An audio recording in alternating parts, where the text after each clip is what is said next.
What's the difference between DIY and doing it yourself? It's the difference between a part-time passion and a full-time business. Wix gives you the power to turn your passion into a moneymaker.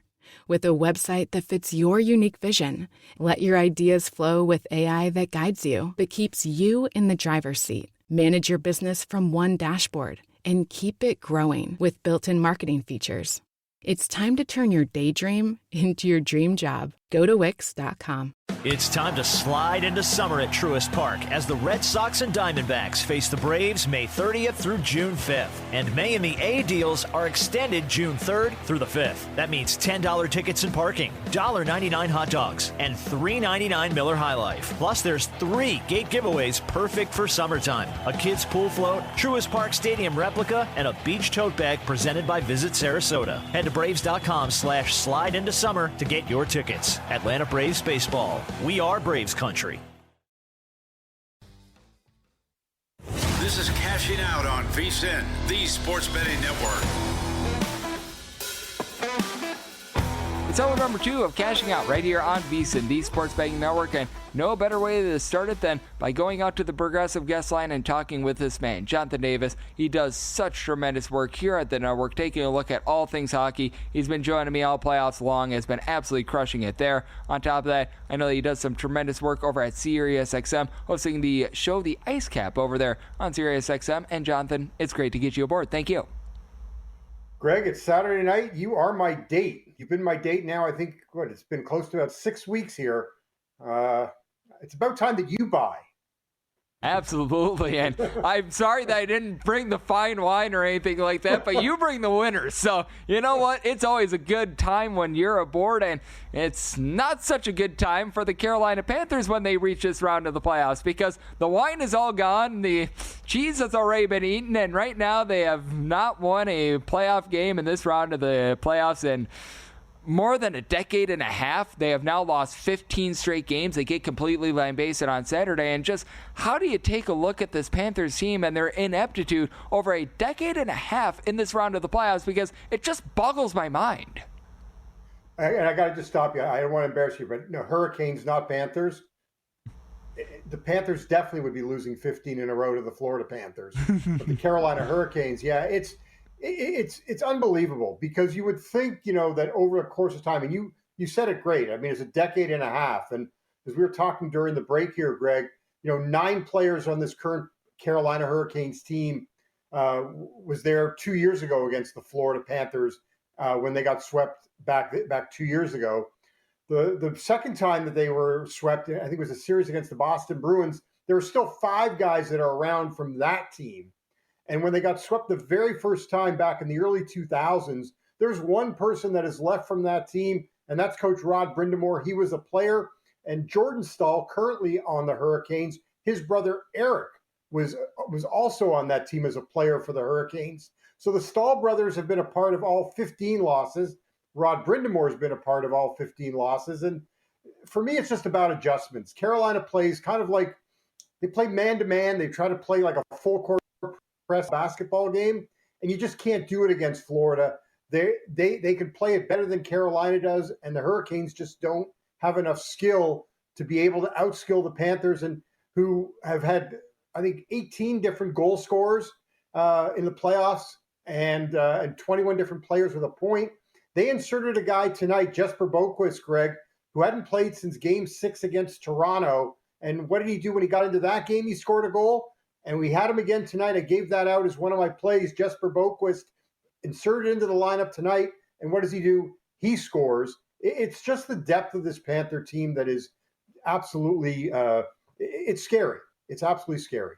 Yep, and by the way, I've been doing that all playoffs long with regards to this series because you think Carolina Panthers, you got the Florida Panthers going on, the Miami Hurricanes, so there's a lot of Hurricanes and Panthers that are going on in this series across all sports, so that has been messing with my mind a little bit, and I think that the Carolina Panthers would have a better chance than the Carolina Hurricanes right now, and any way to take a look at Game 4 other than just fading the Hurricanes once again, because, mentioned it, they've lost 15 straight games in this round of the playoffs, and they just have shown no fight whatsoever against this Panthers team.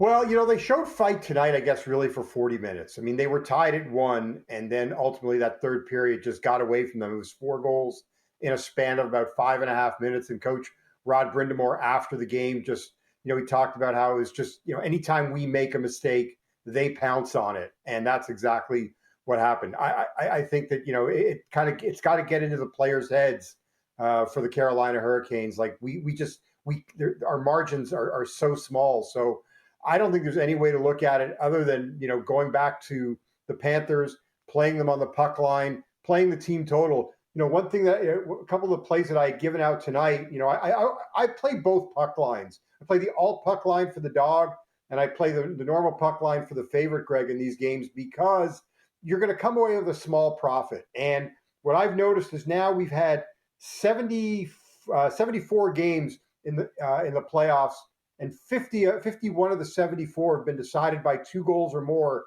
Even when the dog has won, Greg, 18 of the 28 wins by the dog, they've covered the puck line. The favorite has covered the puck line in their wins 33 out of 47 times. So, for me, that's the way I've been approaching the playoff games from a side perspective. And then from the other way I'll tackle the game number 4 is I'll play the total. Tonight, BetMGM is one book that actually gives you a flat number of 3. Normally, you're going to have puck lines of 2.5, 3.5. There's that hook in there. BetMGM offers a flat number, so I played the flat 3 for a big price, and then I played over 3.5 for a smaller price. So that's the way I think that you can attack Florida, who's scored five goals or more in all 3 games of this series. And I love that angle on the puck line. I know that Scott Seidenberg has been talking about that a lot on Live Bet Saturday. The fact that more than 2/3 of these games have been having the winner win by multiple goals. So good way to be able to extract a lot of value there, because laying about minus 170 on that Panthers money line, that's a little bit steep, but you're able to get that puck line at north of plus 150. So absolutely love that angle. It's Jonathan Davis, who does amazing work here at the network, joining me on Cashing Out on VSiN, the Sports Betting Network. And now let's take a look at the big game that we've got on Sunday. Dallas Stars, Edmonton Oilers. This is a series tied up 1-1 heading back to Edmonton, and right now the Oilers about minus 150, minus 162 favorites, and that is a sky-high total. It's at a 6 in a lot of spots. I'm starting to see 1 or 2 6.5s pop up as well. How do you view this one? Because I think the biggest thing for the Edmonton Oilers, they just need to get a good performance out of Stuart Skinner. That's the biggest question mark, I think, on both sides in this game. Yeah, and I've got my write-up already for this game at VSiN.com with the early start on Sunday, the 3:00 Eastern start. My write-up is on the website right now. I think when you talk about Stuart Skinner, Greg, what's remarkable in these playoffs, he started 7 games as Skinner. His 3 wins have all been shutouts. His 4 losses, he's given up 4 goals or more in each of the losses. I mean, talk about feast or famine. So again, I'll take the approach. Play both teams on the puck line. You're going to get, over 2-1 on the dog, the Dallas Stars. You're going to get about 150, 160, or what is it? Oh, it's 140 or what is it? 160 tomorrow. So I'm looking here on the screen. So you're going to get a good price on the Oilers on the puck line. So that's one way I'll approach the game tomorrow. There'll be some prop plays that I've got up on the website. I'm not in I just think that, trying to pick a side, here's the thing with Dallas. It's interesting, Greg. Dallas has yet to lose back-to-back games in the playoffs this year. They're the only team that hasn't lost consecutive games. They, after, 5 of their losses this year, I think their next game has all been at home. After all their losses, their next game has always been a home game. This is the first time that they're coming off of a loss and they're on the road. And their road record hasn't been very good. They're 2-4 on the road in the playoffs. They've been badly outscored. They've been blanked 3 times on the road this year, have the Dallas Stars. So, which trend do you buy? Do you buy the trend that they don't lose consecutive games, or do you take a look at their road record? The other thing with this series, Greg, is that, despite the fact that it's 1-1, I mean, Pete DeBoer, the Dallas coach, talked about, this is probably where it should be. Even though I would say Edmonton's been the better team, Greg, for 5 of the 6 periods.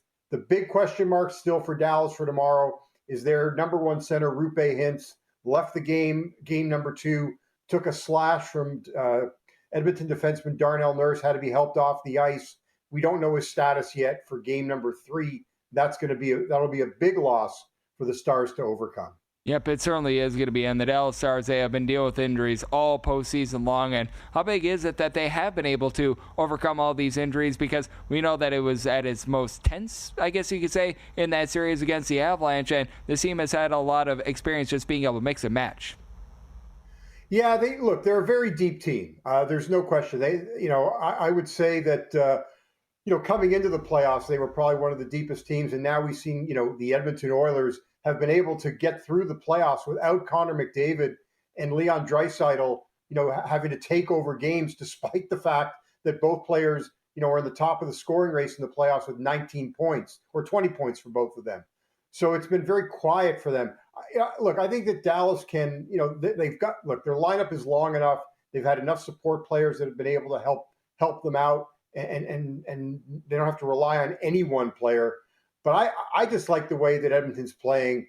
And if Stuart Skinner can be the really good Stuart Skinner. And by the way, Greg, we know what happens when Stuart Skinner gets to game 4. He becomes, Patrick Waugh, Marty Brodeur, any of the legendary goalies that you want to talk about. He's that guy. He's only had one loss since last year, I think in 13 or 14 games. Once you get to game 4 and through game 7. So, this is the big one for Dallas, based upon what Skinner's done in the past. No question about it, and we've got about a minute remaining because we've got ourselves 2 amazing series that are going down right now, and I know that this had been talked about a little bit earlier on the network today. How do you take a look at the Conn Smythe Trophy? Because right now the favorite is Sergei Bobrovsky at 2-1, and I do think that in terms of looking for something to be able to bet upon in terms of that awards market, I think that Bobrovsky, he's got the best odds, and with the Florida Panthers 1 game away from the finals, it does make his value, in my opinion, right now very, very tempting. Yeah, I mean, when I was on with Dave Ross on Friday and Jensen Lewis, I gave out Bobrovsky. I said Bobrovsky's the play, and that was at plus 375 on Friday. So it's already taken a further dip since then. You're gonna get a better price on Bobrovsky than you would on the Panthers, I think, going into the final. So even at 2-1, it's not as good as what it was. If you're looking at Dallas, Jake Ottinger would be the play. He was at plus 850 on Friday. So those are a couple of ones that I would look at. And then on the Edmonton side, wow, I would take Leon Draisaitl. Absolutely. Jonathan, we always take you for a great guest spot. Always appreciate it. Thank you. Anytime. I'm sure I'll see you next Saturday. Absolutely. As coming up next, we're talking some baseball and cashing out on VSiN, the Sports Betting Network. You set the gold standard for your business. Your website should do the same. Wix puts you at the helm, so you can enjoy the creative freedom of designing your site just the way you want. Want someone to bounce your ideas off? Talk with AI to create a beautiful site together. Whatever your business, manage it from one place and tie it all together with a personalized domain name. Gear up for success with a brand that says you best. You can do it yourself on Wix. It's 2025, and it's time you embrace the future of toilet cleaning with the Clorox Toilet Wand. The Clorox Toilet Wand is an all-in-one toilet cleaning system that comes complete with a sleek bathroom caddy and disposable scrubbing pads preloaded with cleaning solution. The set even comes with 6 scrubbing pads preloaded with disinfecting toilet cleaner. Just click, swish, and toss for a fuss-free clean. Visit Amazon to purchase your Clorox Toilet Wand today.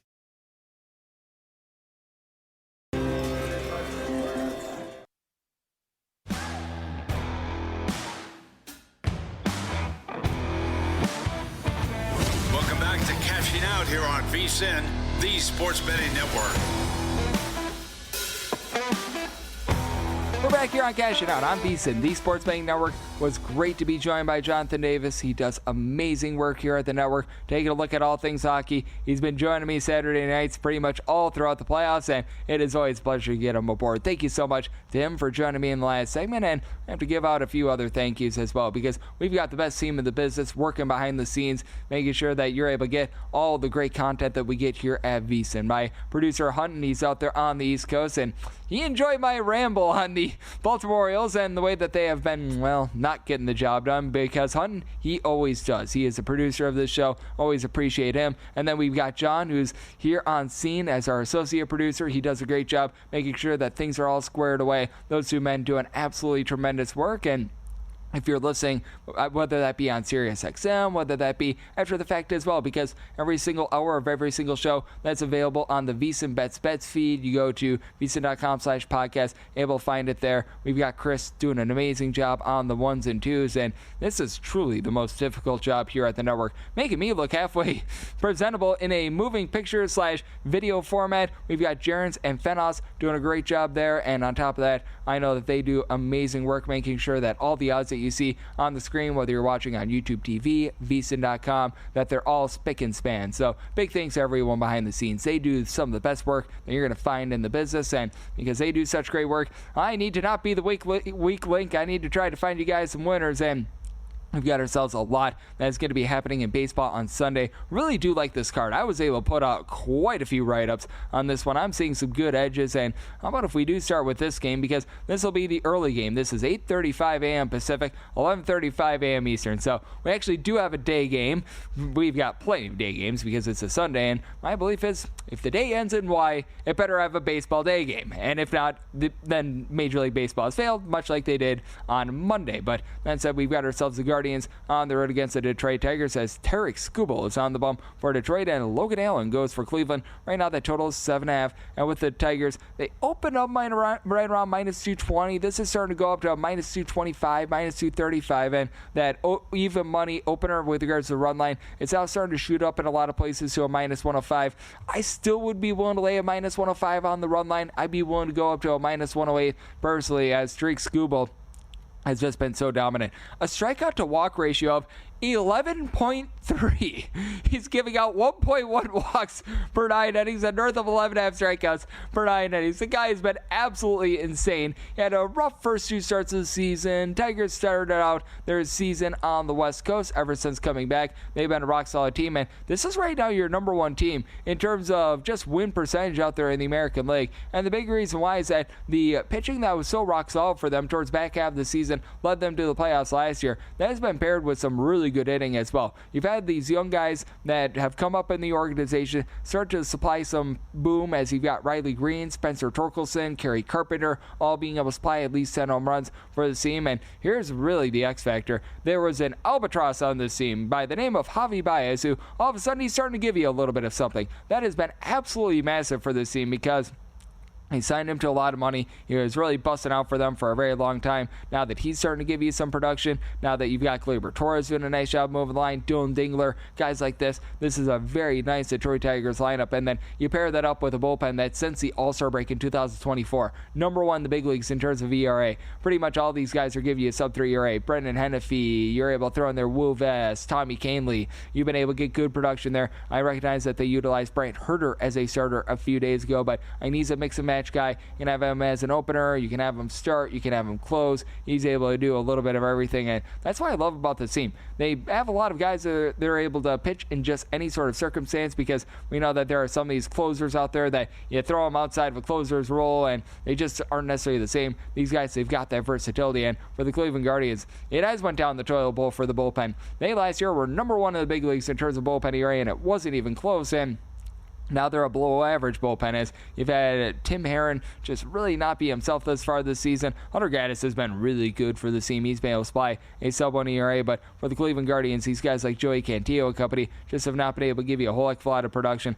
I actually think that Matthew Festa, what they currently have in the bullpen, he had to throw 5 pitches on Saturday. He's going to be able to give you quite a bit as well, but that said, with regards to this Cleveland Guardians lineup, very top-heavy. Steven Kwan is actually a really good leadoff man. Give you about a 380 on base, a little bit of pop there, and then you've been able to have Kyle Manzardo do a nice job, give you a double-figure amount of homers, but doesn't really hit for a lot of average, hitting about a 220. Jose Ramirez has been able to give you 9 home runs thus far this season, but you've got so many guys towards the bottom of the fold that are just giving you a big, giant nothing burger, as Bo Naylor's hit for a little bit of power, but Will Wilson, you're able to throw in there John Kenzie, Noel, these guys like a Lane Thomas, they're all hitting below the Mendoza line of a 200, and for the Detroit Tigers, you just don't have those weak links on this team. So I do think that Detroit is going to be able to get a rock-solid start out of Tariq Skubal. And for Logan Allen, he's been on a much better job of keeping the ball in the yard. Last year was giving up 2 home runs per 9 innings. This year that's down to less than 0.7 home runs per 9 innings, but 6.8 strikeouts and 4.5 walks per 9 innings.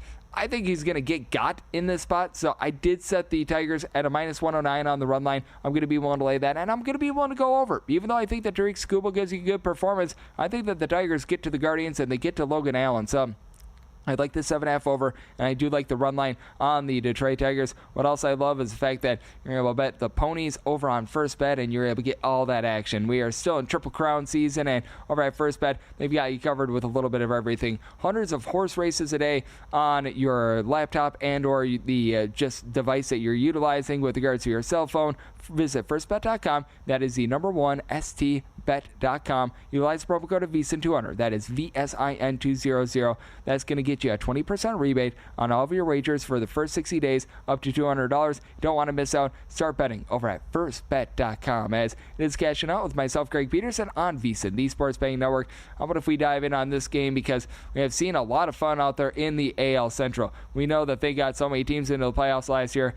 Might be able to do so once again this year, because you saw the Minnesota Twins get as hot as lava over the last few weeks, and this Kansas City Royals team, even though the offense is giving you nothing whatsoever, this pitching has been great, and a big reason why the pitching has been great is because of this man. This is 971, 972 on the betting board. Twins playing us to the Kansas City Royals. We got Bailey Ober going for the Twins, and how about our guy, Chris with a K, Bubich, going for the Royals. Still one of the best names out there in all of sports, and for the Royals, going to be finding them between plus 102 to plus 107, anywhere between about minus 116 to minus 122. That number on the Twins, total on this game is 7.5, and right now, if you're looking at the run line of the Minnesota Twins, you're able to find that at plus 175 or so. So this is an interesting circumstance. If I absolutely had to bet this right now, I would take a shot on that plus 175 run line of the Twins. That's really the only place I'm finding value. But I'm hoping that this goes up a few more cents. That way I'm able to get like a plus 110 or a little bit higher on that Royals money line, because I do want to be betting on Chris with a K, Bubich. This guy has been tremendous this year. How about a sub 150 ERA? He has given up 0-1 runs in, I believe, 4 out of his last 5 starts. This guy's done a really good job of being able to get 9.5 strikeouts per 9 innings. Doesn't walk a lot of guys. Keeps the ball in the yard. Pitching out there in Minnesota, a little bit more of a pitcher's ballpark. And then for Bailey Ober, it's been a case where he's been pretty rock solid. He's been able to give you a sub 350 ERA. Strikeout numbers are a little bit down, but he's keeping the ball in the yard. And for the Kansas City Royals, this is just not a team that's hitting really any sort of deep balls whatsoever. Like, this is a team that's in the bottom 3 in the big leagues in terms of home runs per game and on a per at-bat basis. And Salvador Perez just looks washed at this point. I wish I could call it anything else, but sub 270 on base, really giving you no power whatsoever. You've had Miguel Garcia along with Bobby Witt Jr. do a solid job moving the line. Both of these guys hitting north of 305 home runs apiece, and then Vinny Pasquantino has been able to give you 8 home runs this season, but you just need to get a little bit more power out of, I don't know, darn near anyone, because those 3 guys, Pasquantino, Witt, and Miguel Garcia, lone 3 guys on the roster with more than 3 home runs on the team. We are 53 games into the season, and you've got 3 guys on the roster with more than 3 home runs. Like, you're getting power from absolutely nobody whatsoever. And for the Minnesota Twins, it's a little bit rough that Byron Buxton has landed on the 7-day injured list. I know that he's been dealing with a little bit of a concussion, what have you, ever since the incident that we saw in Baltimore where he ran into one of his players, and it's been a lineup that has been leaving a little bit of something to be desired. Harrison Bader, Ryan Jeffers are both hitting above a 270. Not necessarily a lot of pop there, as outside of Byron Buxton, only one other player on this roster that's been able to give you north of 5 home runs this season. That'd be Trevor Larnach, who's giving you about a 320 on base. Carlos Correa just has not been what he once was.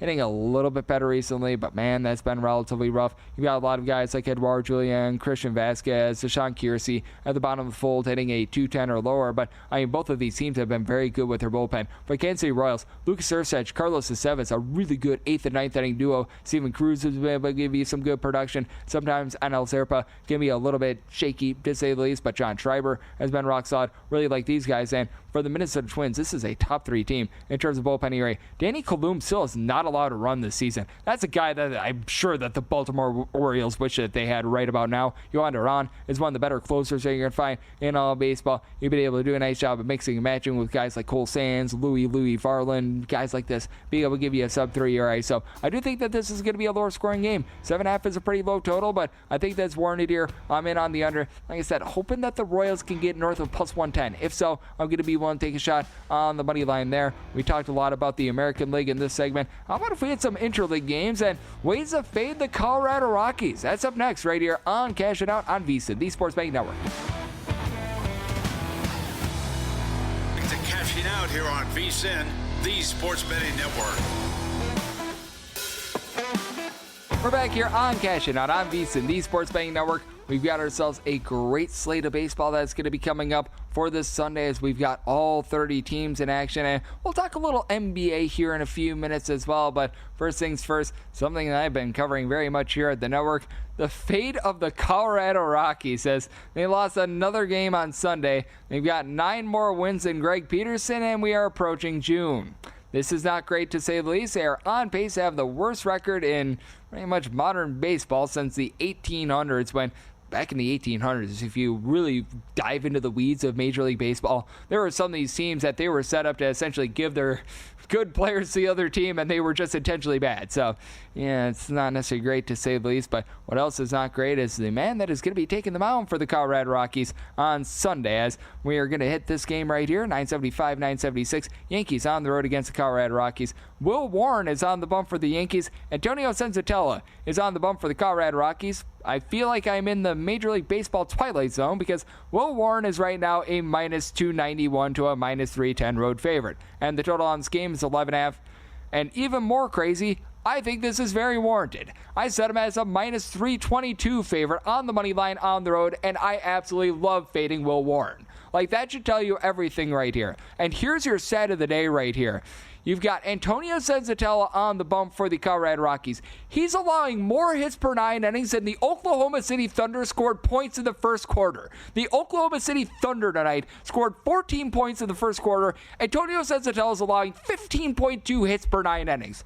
How does that happen? I have absolutely no idea. The fact that this man is allowed to grace an MLB mound right now should tell you everything that is wrong with the Colorado Rockies. Like, he is posting up north of a 6 ERA. He's giving up north of a home run and a half per 9 innings. I mean, the command hasn't been the world's worst, but he's getting 4.5 more strikeouts per 9 innings than myself. But considering the amount of hits that he's giving up per 9 innings, that means that he's facing way, way, way more batters per 9 innings than a lot of these other pitchers. And I mean, it's not like the Colorado Rockies bullpen is anything to write home about. Zach Ognos, Jake Bird, a pair of guys that would be able to give you a sub-3 ERA. They saw Victor Vodnik on the injured list, but I mean, man, it's been all sorts of rough for this team in so many different ways. And Aaron Judge, 2 for 2 for being able to hit home runs here in Colorado. I think that his home run prop in a lot of places was right around about plus 150 on Sunday. Like, in no world, or Saturday, I should say, in no world should any player's home run prop be a plus 150, unless you're playing against the Colorado Rockies and you're Aaron Judge, who's, by the way, got 18 home runs. He's right now on the pace for 57.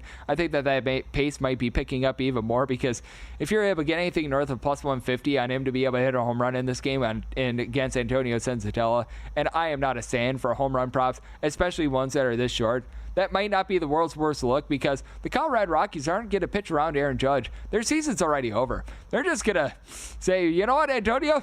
You go out there and you challenge him. Show him what you've got. And what he's going to show him is that he's really got not much of anything. And you know what else is not showing you much of anything? The Colorado Rockies lineup. Like, Coors Field is supposed to be a cheat code for offense. It is supposed to be like that game breaker that you used to get in terms of like the whatever football games they used to play back in the day and everything like that. Colorado right now is scoring about 4 runs per game at home. They're a below average team in runs per game at home at Coors Field. Entering in the day on Saturday, and by the way, on Saturday they scored 1 run. So this actually went down a little bit lower. We're going to do our math here. I believe 23rd in the league in terms of runs per game at home at Coors Field. And that's the way that I've been looking to fade this Colorado Rockies team. I've been looking to fade them in terms of taking a look at a lot of unders on them, aside from when Antonio Senzatella pitch. Because when Antonio Senzatella pitches, they might just give up that amount of runs that the total is at all by themselves. If you're looking at some team totals to be able to fade. I think that would be a little bit of a better approach as well. You just slice it however you want to, because even if you're paying high juice on the Colorado Rockies to fade them, it's still been profitable. Like, I was doing the math. In order for you to be breaking even on the Colorado Rockies right now on the money line, you'd need to be getting right around about plus 480.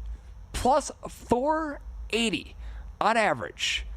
It's just absolutely wild. And if you want to go even further on the road, they're 3-22 on the road. You need to be getting, if I do the math correct, a little bit over plus $7 to be breaking even on the road money line numbers. Like, that is a level of stink that we're talking right here. Like, I never thought that we would be here. And we had the Chicago White Sox last year. Like, I was saying these exact same things about the Chicago White Sox last year, saying, oh, I can't believe we have this terrible of a team. This is such a disgrace. Skid mark on the underpants of baseball.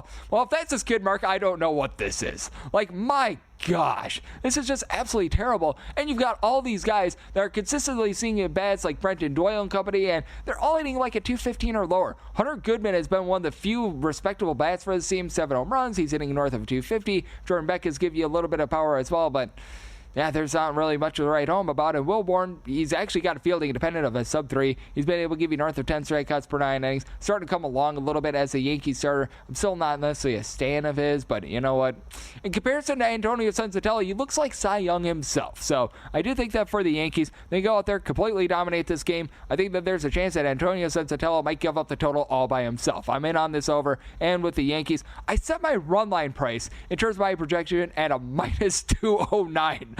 I never thought I would ever set a minus $2 run line, but here we are. And right now, the Yankees, if you're looking to be able to reduce the juice, you're able to lay minus 3.5 runs here at Circa, where I sit right now at even money.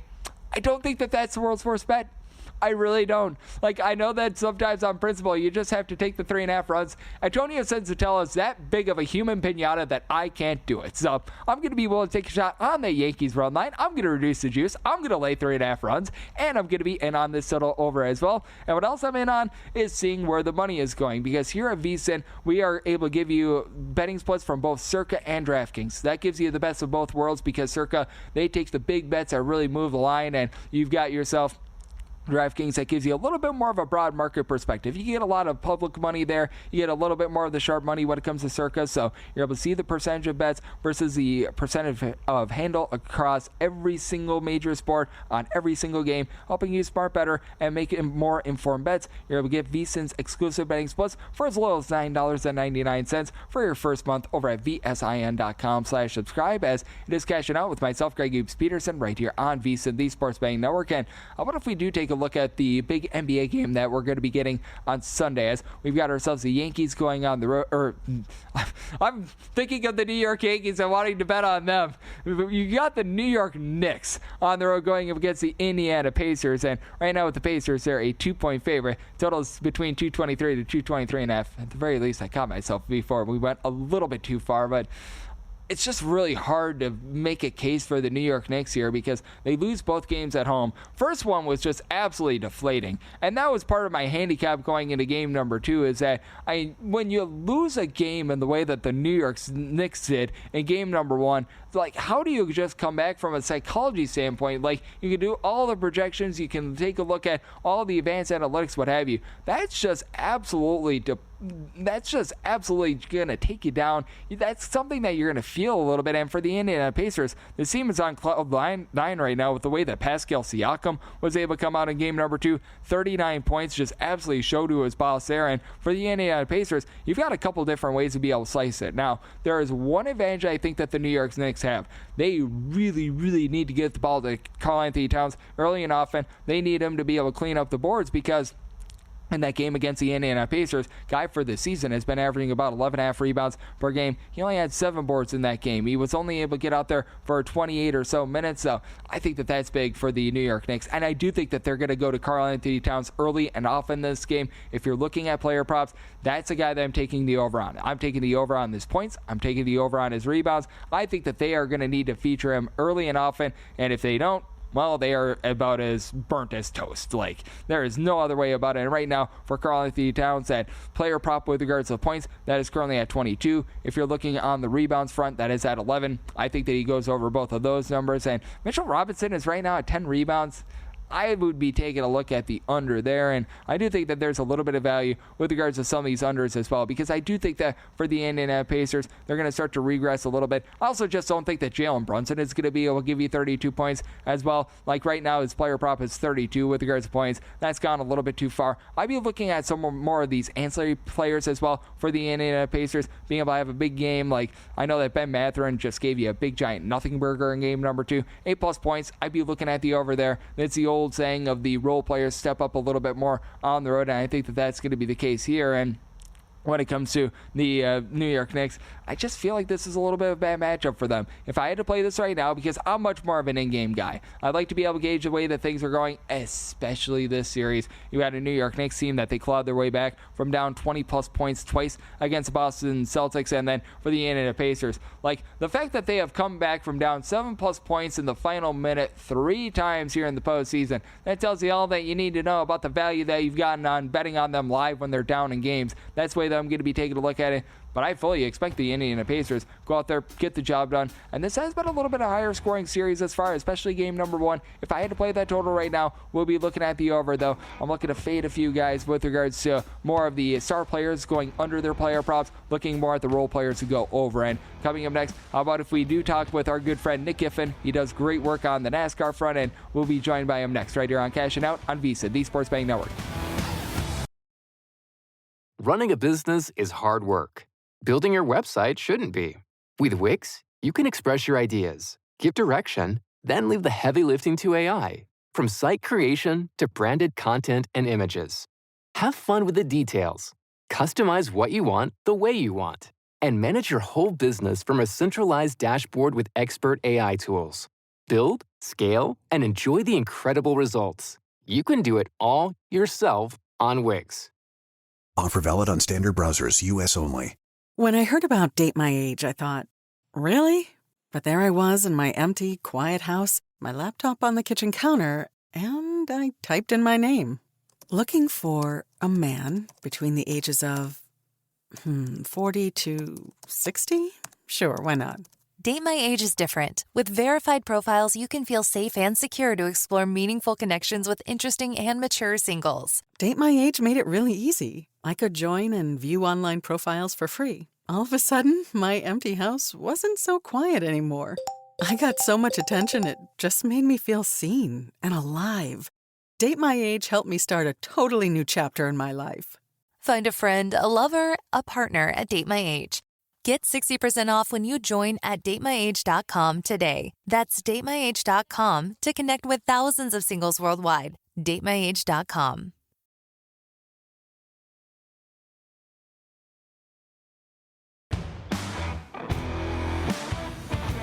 Welcome back to Cashing Out here on VSiN, the Sports Betting Network.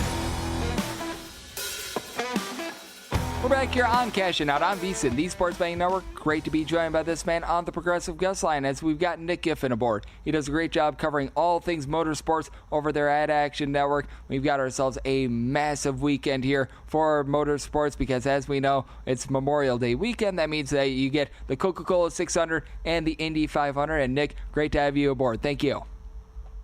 Yeah, it's Motorsports Christmas, Greg. Very excited for it. And, also the Formula One race at Monaco as well. But definitely really focused on the Indy 500 and Coca-Cola 600 for the North American sports. No question about it. And what I find to be so interesting about this weekend as well, you always have like one or two guys that they're going to try to be able to pull off both races. This year it's Kyle Larson, who actually is the favorite for the Coca-Cola 600 right now, right around about plus $4. When it comes to the Indy 500, more in that neighborhood, about 18-1. And how do you take a look at Kyle Larson in terms of both of these races? Because I am someone that I get enough driving just going to and from Circa for this job. This man is going to be driving for several hundred miles in both of these races, and I think that's just so intriguing to be able to gauge someone like that and him trying to be able to pull off both. Yeah, good thing he's a young, fit athlete who's used to doing this, because my back would be hurting after that. But Kyle Larson is one of the most talented drivers in the world, and he can race in pretty much anything that has an engine in it, a motor in it. And as far as the Indy 500, he's, like you said, about 18-1 there. don't think you can bet on him to win the Indy 500. If you want to maybe bet him for a top 10 finish or something like that, I think that's certainly plausible. But I have a hard time seeing him pushing into the top 5 or the top 3 because it's just a discipline he is not used to. As great as he is, he's still prone to making some mistakes, whether it's crashing. He's crashed this car twice already in preparation for the Indy 500. And last year, in his first ever IndyCar Indy 500 start, he had a bad restart and he was speeding on pit road. So I think it's just a little too much, still a little bit new for him, that I don't think you can take him to win. But on the NASCAR side of things, he's rightfully the favorite. Yep, absolutely. And I think that it's going to be so interesting to see what we get on this front. And when it comes down to it, I think that the Indy 500 is going to be just such a great race in general, with having Pete O'Ward right there at the top, along with also Scott Dixon, a guy that we know very, very well. He's right now right around about a plus 550 or so. And how do you take a look at the Indy 500? Because we've got quite a few guys are hovering right in that neighborhood of, we're going to call it about 5-1 to 8-1, and then you have a pretty big drop off after that. Yeah, I think those 4 right at the top, O'Ward, Alex Palou, Joseph Newgarden, and Scott Dixon, are absolutely the 4 race favorites. Now, 3 of those drivers, O'Ward, Palou, and Dixon, are starting in the front 6 starting spots, which is massively important because since 1937, no Indy 500 winner has come from outside the top 25 starting positions. And Joseph Newgarden, that other 4th favorite there, is starting 32nd after a penalty that was given to his team, Penske team, for modifying a safety part that wasn't allowed to be modified. So I'm looking in that quartet of favorites. I'm taking Pato O'Ward, yes, the race favorite, at 5-1. I'm betting him at 5-1. I usually don't bet race favorites, but in this case, I'm taking Pato O'Ward. If we look at the last 3 Indy 500s, he's finished second, and he crashed with just a few laps to go while battling for second place. Well, the guy who's been finishing first in those races is Joseph Newgarden. We talked about it. He's starting all the way shotgun on the field, essentially. So I think that opens up some value on Pato O'Ward to win this race. I think that that's very well said there, and I'm so glad that you brought that up with nobody coming outside the top 25 as well, so makes it a little bit more clear as to be able to gauge this. And in terms of the Indy 500, as we know, a few more offerings on this race than you're going to find in your normal IndyCar race. I think that you're taking a look at in particular, whether that be like a trifecta, whether that be like a matchup or anything along those lines. Oh, yeah, absolutely. I think there's plenty of matchups, and I think an intriguing matchup would be between 2 maybe less heralded drivers, David Malukas of AJ Foyt Racing and Christian Lundgaard of Arrow McLaren, who's a teammate to Pato O'Ward that we just talked about. Well, Christian Lundgaard is not known as an oval track racer. He's more on those twisty ones, those F1 style circuits with the left and the right turns instead of just the left turns. Whereas David Malukas is a oval specialist and has finished the 2nd, 3rd, and 4th on ovals in his career with really small teams. Well, AJ Foyt Racing has found that special sauce somehow at the Indianapolis 500 the past 2 years, and they have an alliance with Team Penske, which of course has 2-time defending Indy 500 champion Joseph Newgarden. So I'm looking at David Malukas in a head-to-head matchup over Christian Lundgaard. I think that's going to be a nice little venture there because you can get them both about minus 115 each way. So I'd prefer Malukas there. I think that that's very well said, and do find it interesting. You've got that Will Power versus Kyle Larson matchup as well, with Will Power being minus 145. Is that something that you'd be willing to take a look at as well? Because I do think that with Kyle Larson, going to be very intriguing to see how he's going to come out in this race because, as you mentioned, feels like it's all or nothing for him. Yeah, it really does. And, what a great name, Will Power, yes. As an IndyCar driver. He is an Indy 500 champion and an IndyCar Series champion. And if you're looking at him versus Kyle Larson, even though you're paying that juice at about minus 145, I haven't made a bet on Power or Larson in this matchup, but I would lean towards picking Will Power in this matchup, even considering the juice here, simply because of the factors we talked about with Kyle Larson. But also Will Power has been very cerebral this month. He is the other Penske driver that got penalized along with Joseph Newgarden. So he's starting dead last, 33rd in the field. But I think his cerebral approach we saw in Carb Day practice, which is final practice before the Indy 500. He was doing some high line practice, which is almost unheard of at the Indy 500 because he knows he's going to be starting on the outside all the way in the back.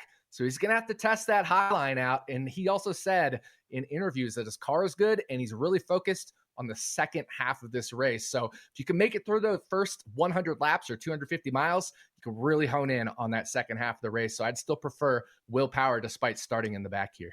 I absolutely love it, as we do have Scott Giffen, who does an absolutely amazing work over at Nick Giffen, who does an absolutely amazing work over at Action Network, joining me right here on Cashing Out on VSiN, the Sports Betting Network. And how about if we turn it on over? We go to the Coca-Cola 600, as I'm just an absolute complete day of racing. And we were mentioning Kyle Larson, maybe not a guy that you want to be taking in the Indy 500, but he is the race favorite here for the Coca-Cola 600. And then from there, William Byron, who's obviously had a really great season. He's at number 2 shot. He's at 6-1. Tyler Reddick, along with Ryan Blaney, throwing there Christopher Bell as well. These are guys that are over at 8-1. How do you take a look at this Coca-Cola 600? Because this is one of the longer races that we're going to be seeing on the format. And Nick, I know that you've done a great job of looking at NASCAR all season long, and the short shots here, they've all been having a relatively good year.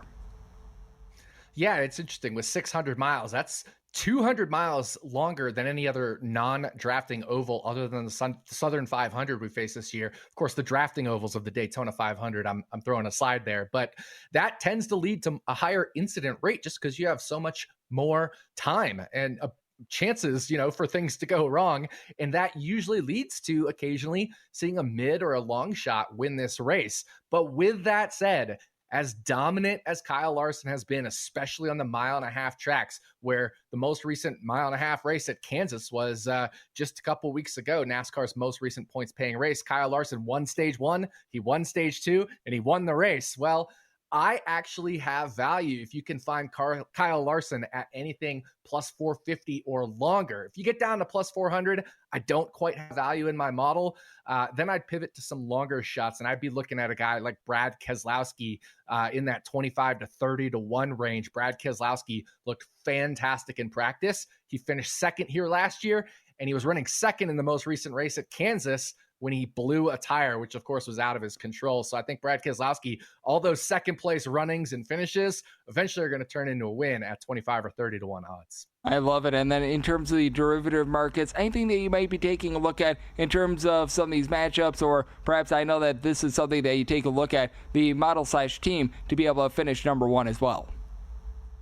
Yeah, I think in terms of just like a derivative market, instead of just taking the outright winner, we can look at a top 10 bet, right? There's 40 cars in this race. So to finish in the top 25% of the field, I like Noah Gragson. You can get that around plus 450, maybe even as long as plus 500 if you shop around. Noah Gragson, in my practice metric, which I've developed a statistical analysis for analyzing practice data, he was the second best car in terms of the practice data. Now, it's a long race, but if you're looking like the second best car and you're plus 450 to finish in the top 10, I love those odds. Yep, I absolutely love it, and it's going to be a tremendous Coca-Cola 600. It's going to be a tremendous Indy 500, just a lot of racing in general, and fortunately for us, we don't have to race in both of these races, or else I think that we would be not necessarily as sharp as we need to. But Nick, you always do a great job on the front of taking a look at all things motorsports, and do appreciate it. Thank you so much. Yeah, thanks for having me, and enjoy the races, everybody. It's a long day, but it's an incredibly fun day. Absolutely. We've got ourselves a ton of fun that's going to be coming up for this Sunday, including having all 30 teams of Major League Baseball in action. How about if we dive in on some of the baseball slate that we've got for Sunday next, right here on Cashing Out on VSiN, the Sports Betting Network.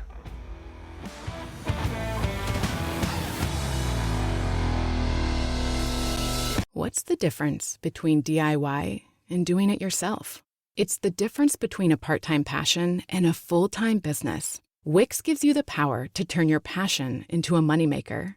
With a website that fits your unique vision, let your ideas flow with AI that guides you but keeps you in the driver's seat. Manage your business from one dashboard and keep it growing with built-in marketing features. It's time to turn your daydream into your dream job. Go to Wix.com. Got a 7 a.m. meeting on a Monday?